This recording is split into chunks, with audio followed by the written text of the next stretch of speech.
Welcome to Carib Nation. I am John Blake, and our guest today on Carib Nation is William Griffith. He is Director of Tourism of Bermuda. As you can see, we are on the beach of the Fairmont Hamilton Princess. We are in Hamilton, which is part of the parish of Pembroke, right? Yes, Correct yes it about is. that? Yes, it is. John, thank you for coming and thank you for joining us. We're actually sitting on the deck. It's not on the beach particularly because Fairmont Hamilton actually is one of a very famous city center hotels, and it's unique in Bermuda in that it's 5 minutes walk away from the city, but it's certainly connected by ferry to its sister hotel, the Fairmont Southampton, Right. and to many other parts of the island. We want to get an idea now. How long have you been the Director of Tourism here in Bermuda? I've been director since September of 2008. And certainly my entire background, my history, my study, all of my working life really has been in the tourism hospitality business, specifically in the hotel sector. Okay. Do I hear a Barbadian accent? Yes, I was born in Barbados. So that's where my hometown is, definitely. I've been a resident of Bermuda for just over 23 years. What really encouraged you to come to Bermuda and be of service here? Well, actually, my story goes back to being a graduate of the University of the West Indies. When I was 14 years old, I decided I would go into the hotel business, and I wanted to do a degree in hotel management. So I actually was in the first batch of the first graduating class of the University of the West Indies in hotel management, and that was in 1979, as far back as that's over 30 years ago, yes. 32 years ago. And when I graduated, I was actually the first graduating class was included 5 students. It was 1 person from Barbados and 4 Jamaicans, and we all joined the hotel industry. And I started off with Trust House Forte Hotels, which owned hotels in Barbados, the famous Sandy Lane. It certainly had properties in Bermuda.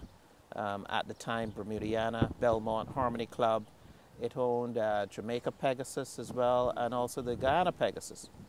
So I started as a management trainee at the Sandy Lane Hotel and worked my way up completely through the ranks, and was promoted in September 1988, and that was my foray and my introduction really to Bermuda. Bermuda seems to be quite different to many of the other Caribbean islands, and I think you sort of hinted in terms of the hotel business here. Tell us a little bit more about that and how it serves the world, not just the Caribbean, through that. Bermuda is really a unique destination. It's really a unique island. We've always wanted to sort of ensure that the customer is aware of where it is. The seasons are completely different from the Caribbean, right. As an example. We're sort of very way north in the Atlantic. We are 90 minutes away from New York. Our closest point is about 700 miles off Cape Hatteras. So you see, we're uniquely positioned. Our peak season, or what we call our beach and sizzle season these years, is May to October. The average temperature goes down to mid-60s in the winter. So we actually do have a really good, what we call a golf and spa season. And it's really ideal for golf, and that's why we have as many as 7 golf courses in Bermuda. More courses per square mile than anywhere in the world. So it has been advantageous to Bermuda in terms of location and the seasons.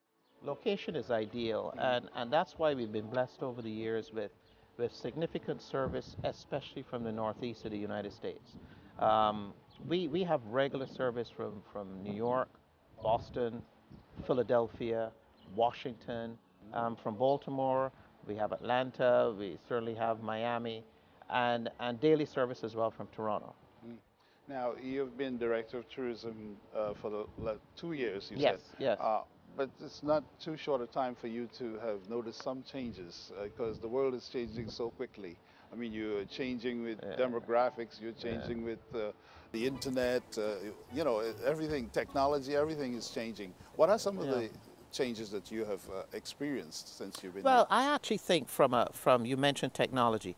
I would say and being involved in the hotel business all my life as well, that there's probably more, there's been more change in the last 10 years in the business model of hotel and tourism than there was in the previous 30. And I'm talking about how we go about achieving business, whether it's from travel agents, whether it's from wholesalers. We've seen all those methods of gaining business and that business model changing rapidly before our eyes. And I think it's due to the internet. It's certainly the strategic change of the airlines as well. The airlines changed their way of doing business, and they encouraged more in recent times the customer to book direct and online with them. And certainly the advent of online, the OTA, the online travel agent is just growing enormously. I'll give you an example. Bermuda Tourism. We're going to launch the first travel destination app that's been created for the iPhone. We're going to have an Android version as well. And I give you that example because what you see in terms of how we printed brochures, how we disseminated information, whether it's to the customer or to agents, is rapidly changing. So we intend, for example, to have a free downloadable app for the customer to gain all the information he needs for all the on-site activities and so on that goes on the island. From ferry services to restaurants to you name it, that should be able to be downloaded on the iPhone as opposed to walking around with a brochure. Amazing. Let's talk now about some of your major attractions, and I know there are many. We just probably experienced a few while we were here the last 3 days, which again is encouragement to get back here. Let's talk about some of those main attractions for the tourists coming to Bermuda. Well, we talked about the uniqueness of Bermuda first of all. I should mention that we're unique as a travel destination because there are no hard cars. So the method of customer transportation is very different. The bus service is significantly unique. All of our tourists ride around on buses. They ride on mopeds as well. Yes, I noticed that. The ferry service is a very big one, and it connects people from Hamilton to the main towns of Dockyard and St. George's as well. But the main attractions about Bermuda, tremendous beaches. Great beaches. Pink sand. Yes. Bermuda is steeped with history. The town of St. George's is a UNESCO World Heritage Site since the year 2000. So that's really a unique destination as well. Dockyard is steeped in history. So there's a lot of historical attractions to Bermuda as well. And in the winter months, I mentioned golf and spa. The average age of the client gets a bit older in the winter months, and the historical tours are a main key feature of what we promote as well. So it's beaches, it's golf. 7 golf courses on the island. We've got a signature golf course in the Port Royal. That's really where we're hosting now for the 5th year this year, the PGA Grand Slam of golf. Grand Slam, yes, I saw that. And you all invested a lot of money in upgrading Yeah, we that. did. Yes, we did. But we hope at least that we have some key winners that would come down and certainly raise the profile of Bermuda come October. I'm sure it will. Something's staying in my head right now, like the caves. We visited the caves. Proliferation of Very restaurants different as to the well. other caves I've witnessed, totally unique. Yes. And I thought the visitor who's looking for something different would definitely enjoy that. Dockyard was special with the commissioner's house up there. Oh, it was just amazing what that artist did with the mural. And the whole history of Bermuda was displayed on that mural painting. Absolutely. The commissioner's house basically is the what I describe as the evolution of Bermuda's history, taking you right from 1609 up to present day. And what we have behind us is a mural that was designed and built and painted by Mr. Graham Foster. And it's all around us, by the way. Yes. And it actually took Mr. Foster 3.5 years to paint this mural. And what it is an evolutional painting of Bermuda's origins, beginning, straight up to the present time. And you said Bermuda actually got its name how? By Captain One Day Bermudez. Back in 1504, the first persons to actually discover Bermuda were actually Portuguese sailors, and Bermuda was named after the captain of the ship, Mr. One Day Bermudez. Right. This is a place you come to Bermuda because it tells you everything about the history of Bermuda Yes. with this one mural. This is actually a one-stop shopping location. If one ever wanted to know all about the history of Bermuda, you just need to come to the commissioner's house. You mentioned the caves. I mean, only recently one of the hotels has actually converted one of its caves into a spa. So it's a unique experience of having a spa experience in a cave of all things. So it's really, really good. We are a great destination as well for weddings, Oh yeah, for honeymoons. Yeah, most of the restaurants Um, spoke about that. Destination weddings, it's big business for us. We were talking about St. George earlier, Yeah. and we just actually stumbled into this while we at St. Peter's Church. Yeah. You know, and that's another story by Yes, itself. exactly. We saw this lady coming up the street with a placard on her. I am a nag, and she's shouting, "They're coming to get me!" Oh, that It was a reenactment. Yeah, it was a historical reenactment that goes on. Yeah. And that's what Bermuda Tourism does. We provide a lot of on-island product support of all those things like the enactments and the storytelling, the walking tours, the train rides. It's all part of building the experience for the customer.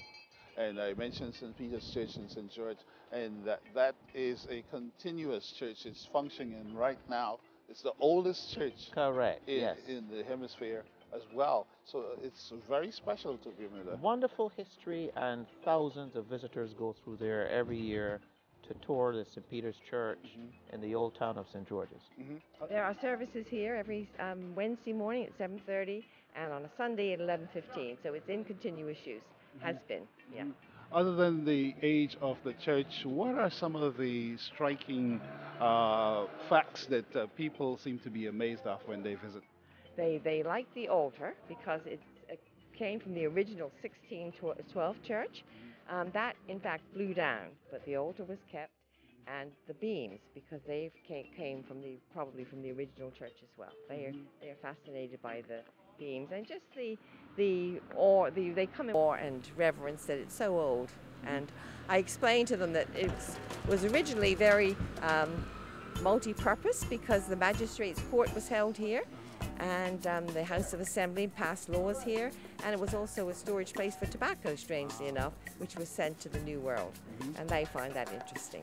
I was struck by some of the replicas you have there in your case. I even saw some cloth that was used at the coronation. That's right. Queen Elizabeth. Queen Elizabeth's coronation, they cut up the cloth and sent it to various places throughout the world. And she, of course, visited here in 1953, the year just a few months after her coronation. It was her first world visit, and I think we were actually the first stop. She came to Bermuda first. I am totally impressed with your sanitation. From the time I landed in the airport, well, of course, the first thing we noticed was all these roofs are white. And there's a whole story behind that. We'll get to that. Exactly. But the sanitation, I haven't seen trash on the streets and stuff like that as I have seen other places. I won't mention them. Yeah. But, you know, and that must take some reinforcement from the leadership, the government, and of course the people to actually comply. Bermuda is one of the most organized small islands anywhere in the world. It's always taken pride on its infrastructure, its roads, how everything works, certainly its landscaping, and going right on to the cleanliness of the island. And certainly the trash collecting, certainly the keeping the island beautiful has been one of the hallmarks and will continue to be for Bermuda for many years. I was also impressed with the traffic. You can see people going in death speed, breakneck speeds. I think your speed limit is 20 miles per hour. Now they allow you to go a little bit faster than that. Yeah, it's 35K. Right. And actually, I don't think many cars are designed to go that slow these days. Right. So there's a little bit of flexibility Right, in terms of the overall speed. But 35K is really the actual speed limit. The amount of cars has literally increased exponentially over the years. as a result of the increase in households. Yes. Because in Bermuda, it's only 1 car per household is Right. allowed. Yeah, that's the law. That's the law. And that's based on how Yes. many units in the house, I guess. Correct, correct. And the last statistic I saw was that within our 21 square miles, we had something like 52,000 licensed vehicles on the road. So it is You have growing. to control it. Yes. Because yes. I know of gridlock elsewhere, yes. the Caribbean particularly, Yeah, and more cars are coming in Yes. without any control. So Yeah, I'm glad to see that Sure. your government has put limits on that. Yeah. Now, the story about the white roofs and Yes. the limestone, Yes. I think it's a fascinating story of what's done there. Could you explain to folks what that's all about, the white That's roofs? all part of what, as a matter of fact, last week we had the CTO hosted their Tourism Sustainable Development Conference, and the uniqueness of the Bermuda roofs was one of the things that was featured. And it's all part of Bermuda's effort over the years, and this has gone through history in terms of how they sustain themselves. And the roofs are designed as catchment roofs for water. So in actual fact, virtually every single dwelling on the island with a white roof, they catch their own rainwater. So those roofs are designed and they're stepped in a way and built out of Yes. concrete with the limestone type, the Bermuda stone as we call it. And in actual fact, those roofs are designed for water catchment. So people have anywhere from 15 to 20,000 gallons of water storage under their houses, and that's what's used to pump and supply their sources. I understand some people also have wells as well. Yeah, they have wells as well. So it's a real unique way of capturing the rainwater in Bermuda. And I think the annual rainfall is anywhere probably about just 55 to 60 inches a year. And more than that, I was told that it purifies the water, limestone. Yes, it does. It does purify the water. Also within your tank, you also take care of the water within the tank itself. So people do their own chlorinating and so on just to keep the water pure. Right. I've heard visitors sometimes Yeah. comment about is Bermuda is beautiful, but you got to have money to live here. I know you want to address that because the country is not doing badly. Yes. So there yes. must be some adjustment made. When I don't know how it's done, but I'm so there's some consideration given to that. You want to talk about that a little bit? Well, everything is relative. Yes. Bermuda is known as a high cost, or has the reputation of being a high cost destination from a tourism standpoint. But specifically referring to the cost of living, I say everything is relative.